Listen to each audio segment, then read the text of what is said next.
WW? When do you figure that is? Walter White.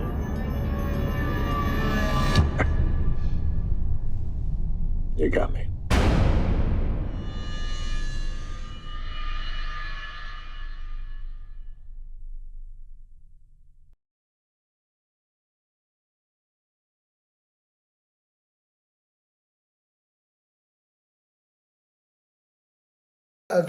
Casual viewers of Breaking Bad might be a little surprised to learn that we did a fair bit of brand integration, or rather product placement on Breaking Bad in some very odd moments. For instance, we had a brand integration, or I guess a sort of a product placement deal with Chrysler, and we had a Chrysler vehicle that read Chrysler.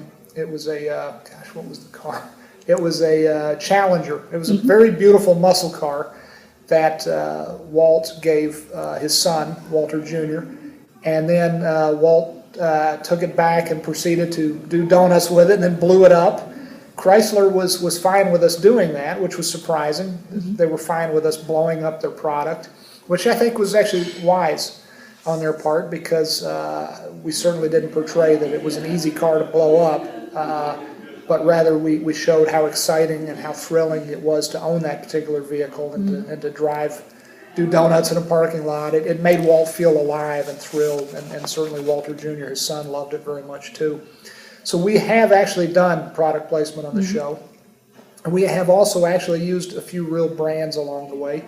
We used the Denny's restaurant chain that's big in the United States. We didn't get any money for that, but I enjoyed using that as a location within which to shoot, because it set an interesting vibe for the scene. It was a scene in which Walt and Jesse had just witnessed something horrifying.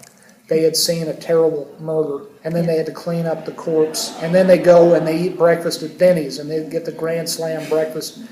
And we were very happy and fortunate that Denny's allowed us to shoot in their restaurant. I think that was very open-minded of them, and I think that was forward-thinking in terms of advertising.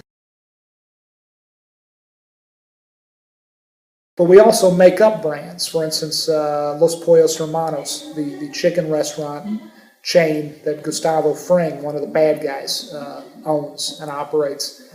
And it's fun to make up brands. It's fun to make up big companies, because I get to exercise a little bit of, I don't know, some latent desire on my part to actually work in advertising. It's fun to make up. We actually made a fake commercial for the Los Pollos chain. And that was a lot of fun to create that. Shoot the slow motion photography of the chicken falling again in slow motion against a black background. It was fun to emulate that sort of filmmaking.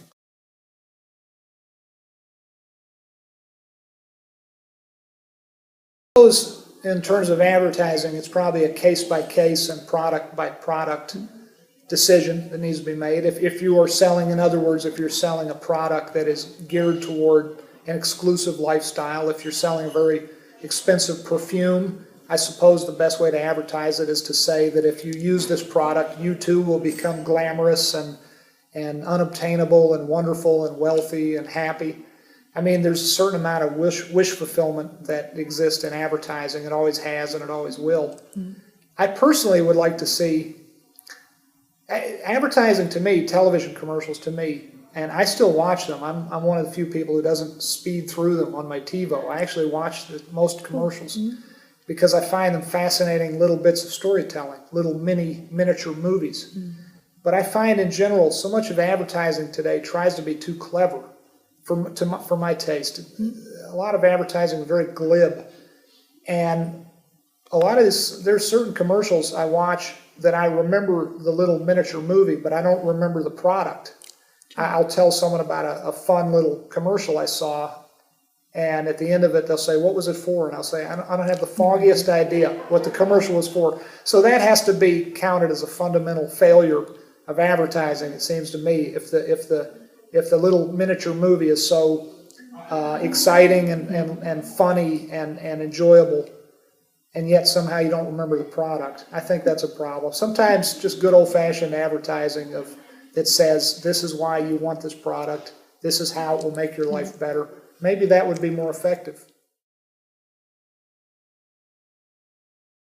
Social media was probably very important in the lifespan of Breaking Bad. Oddly enough, social media is not a factor at all in my personal life. I am somewhat phobic about social media. I never look myself up on the internet, and I never look up Breaking Bad.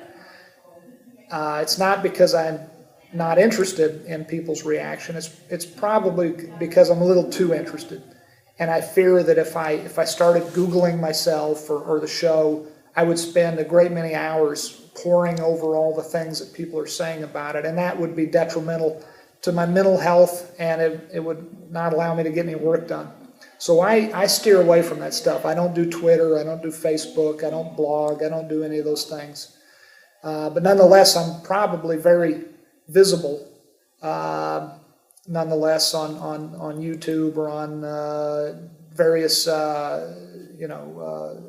interviews that I've done. I don't ever really, I very seldom turn down an opportunity to do an interview and to thus proselytize for Breaking Bad. I don't, and we do podcasts for each episode of the show. That was an idea one of my editors had, and I enjoy doing those. But otherwise, I personally stay away from the social media. I don't think it's a bad thing. It's not my personal cup of tea. But when other people do it, like Bryan Cranston or Aaron Paul, who play Walt and Jesse, they do it very well, and they're very charming, and I think they probably bring more viewers to our show. So I'm very, very happy for them to do it. Better them than me.